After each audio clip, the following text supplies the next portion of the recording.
مجھے ایک مسئلے سے واسطہ ہے کہ اکثر لوگ پوچھتے ہیں، اور آج کے دور کے انٹلیکچوئل جو ہیں توحید کے نام پر، شرک کے نام پر رسول اللہ صلی اللہ علیہ وسلم کی تعریف کو کرٹیل کرنے کی کوشش کرتے ہیں۔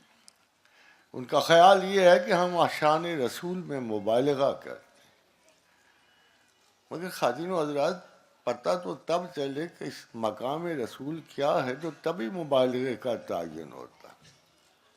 میں صرف اس تقریر سے پہلے یہ بڑا اہم ایک نکتہ آپ کو پیش کروں کہ ایک صوفی نے کہا تھا کہ آج تک زندگی میں فریب نفس سے نہیں آگاہی ہو سکی اور مقام رسول اللہ سے نہیں آگاہی ہو سکی۔ خواتین و حضرات، قرآن کی ایک آیت پڑھتے پڑھتے میں ذرا سا چونک گیا۔ فَلِلَّهِ الْحَمْدُ فَلِلَّهِ الْحَمْدُ رَبِّ السَّمَاوَاتِ وَرَبِّ الْأَرْضِ رَبِّ الْعَالَمِينَ۔ بذات خود یہ آیت فصاحت اور بلاغت میں لاجواب ہے، مگر اس میں جو الفاظ ہیں میں اس کو آپ کو بتانا چاہتا ہوں۔ فَلِلَّهِ الْحَمْدُ رب السماوات و رب الارض رب العالمین۔ خواتین و حضرات، سماوات تو کچھ پہلے بھی پتا تھے، کچھ ماڈرن سائنس نے بھی بتا دیے، کائنات کی تخلیق بتا دی، اجزاء بتا دیے۔ اسی طرح زمینوں کا علم اپنی زمینوں سے ہو جاتا ہے، کتنی وسیع ہوں گی، کیسے بس رہی ہوں گی، کیسے اللہ کا حکم اتر رہا ہوگا۔ اللہ الذی خلق سبع سماوات ومن الارض مثلہن، اور پھر کہا کہ یتنزل الامر بینہن لتعلموا ان اللہ علی کل شیء قدیر، کہ ہم نے 7 آسمان بنائے، 7 زمینیں بنائیں، اور ان ساری زمینوں میں ہمارا حکم اترتا ہے۔ سو کچھ نہ کچھ تو پتہ ہے، کچھ خدا نے بتایا، اور کچھ سائنسز بھی ہمیں آگاہ کریے کہ آسمان و زمین کیا ہے۔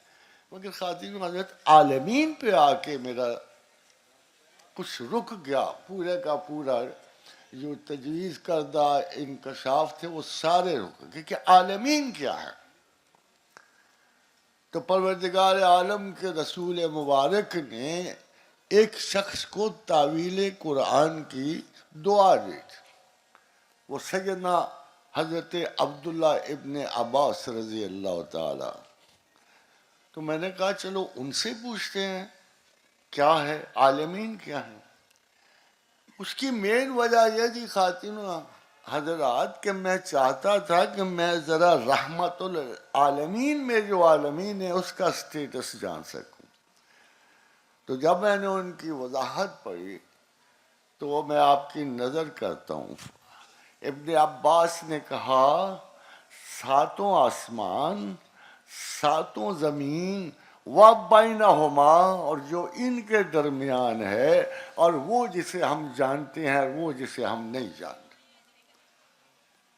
پھر سن لیجیے، 7 آسمان، 7 زمینیں، اور جو ان کے درمیان میں ہے، اور جسے ہم جانتے ہیں اور جسے ہم نہیں جانتے، سب عالمین ہیں۔ تو میں نے پھر سوچا خواتین و حضرات کہ رحمت للعالمین کا کیا مقام ہو، جو ان سارے عالمین کے لیے باعث رحمت ہیں، تو میں کتنی تعریف کر سکتا ہوں جو مقام رسول تک پہنچے۔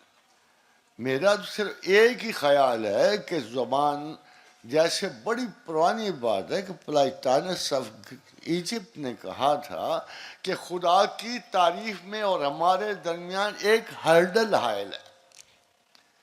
ہم اللہ کی تعریف کیوں نہیں پوری کر سکتے؟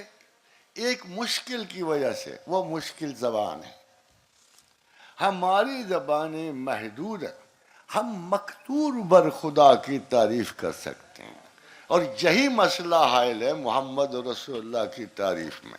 ہم مقدور بر رحمت للعالمین کی تعریف کر سکتے ہیں، اور یہ جو خیال کیا جاتا ہے معاذ اللہ استغفر اللہ کہ ہم رسول کی شان میں تقصیر کرتے ہوئے شاید کوئی شرک اور کفر کا امکان ہے، یہ بہت بڑے جہلا کا کام ہے۔